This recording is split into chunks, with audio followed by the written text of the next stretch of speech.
I did my Prezi presentation over creating a classroom climate, a positive classroom climate by Jennifer Hayward.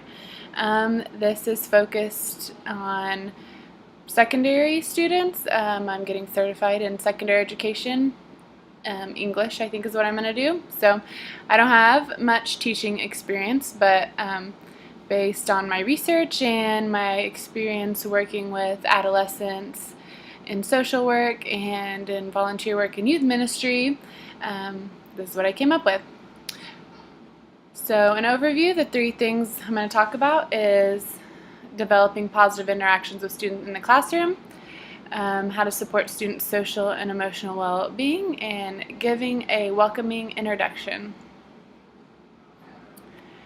First, I'm going to talk about ideas to develop positive interactions with students. I really like this quote from Marzano. He said, "Arguably, the quality of the relationships teachers have with students is the keystone of effective management and perhaps even the entirety of teaching."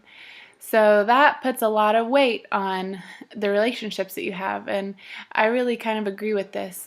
From doing youth ministry with my husband for 5 years, we met a lot of junior high and high school students, and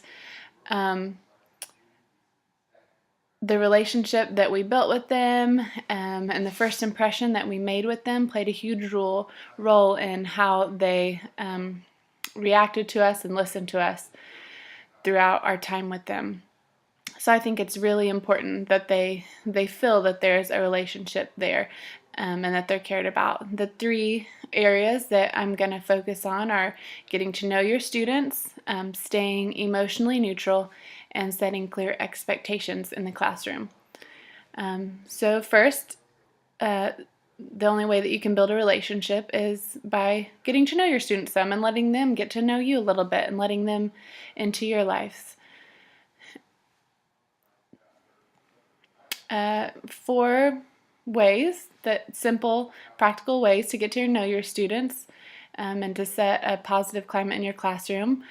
First, you can greet and smile at students and just act genuinely happy to see them and happy to be there.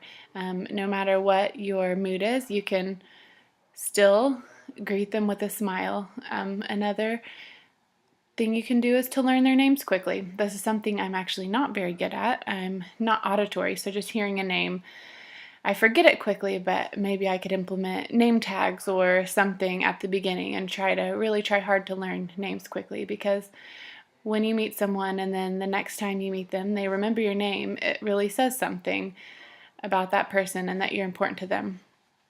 Another thing you can do is inquire about students' interests, and that's kind of just getting to know them, asking them questions. I'm a pretty extroverted person and I love talking to people, and I often have people tell me like I'm so easy to talk to and easy to get to know, and they're comfortable around me. And really, when I try to give people advice about interpersonal relationships and meeting new people, all I say is ask questions. People are always able to talk about themselves and their own interests.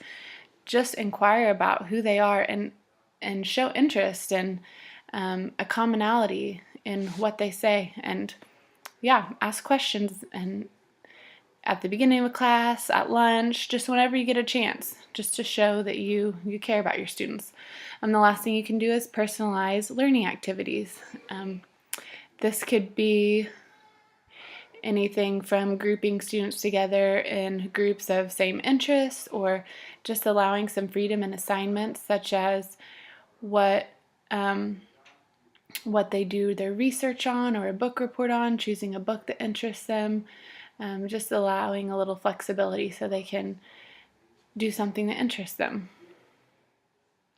And the next thing to do is stay emotionally neutral.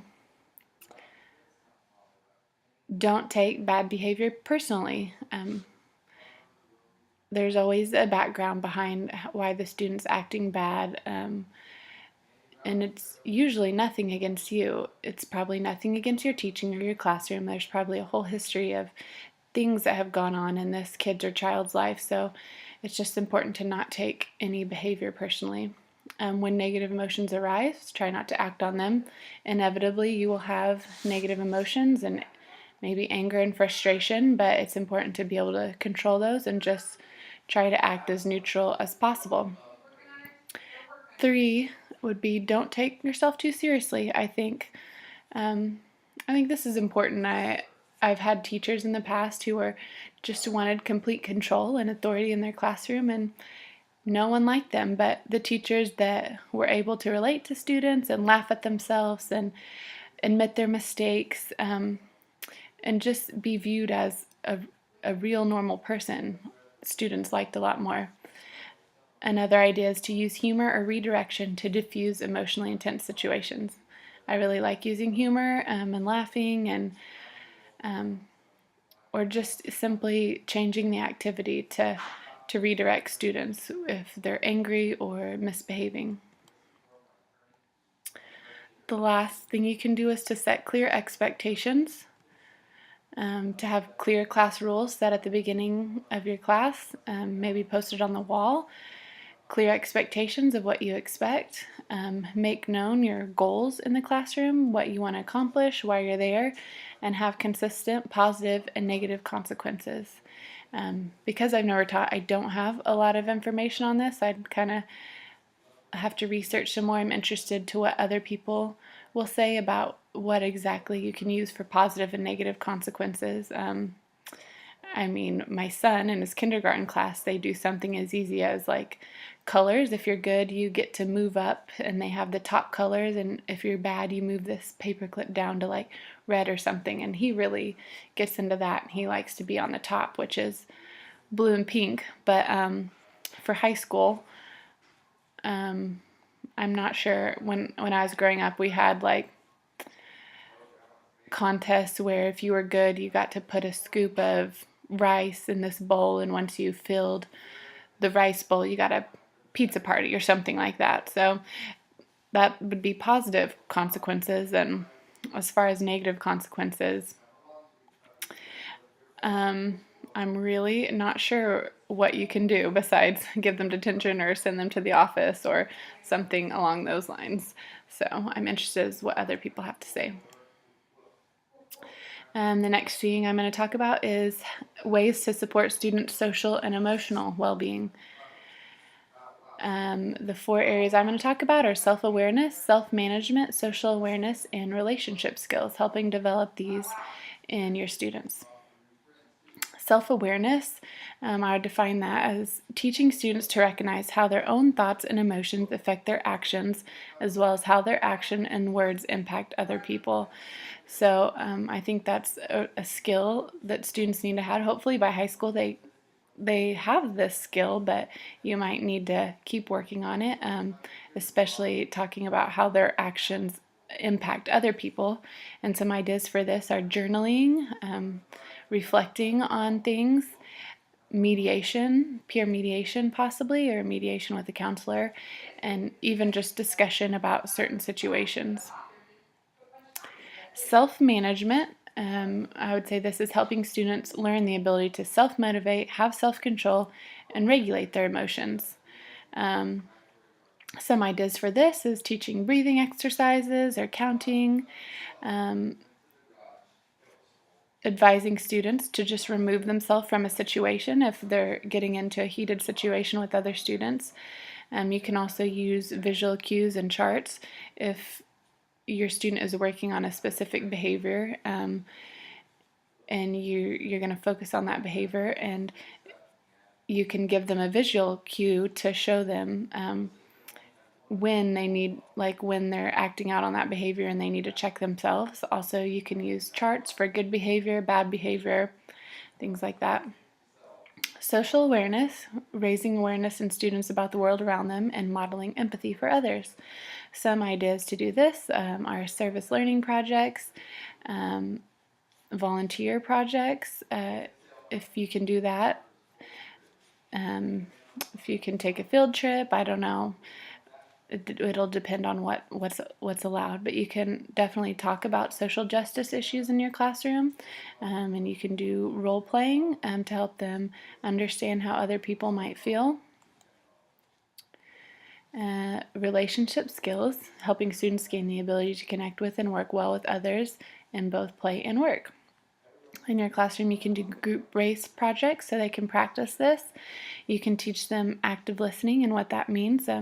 First, listening to someone else and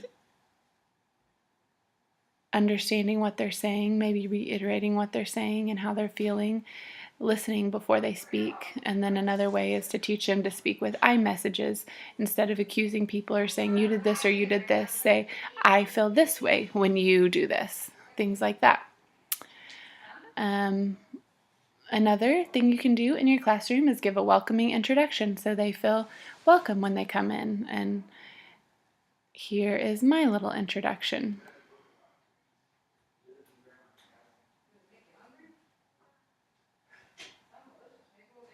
Hi class, my name is Mrs. Hayward, and I wanted to take this time to introduce myself to you since we're going to be spending a lot of time together this year.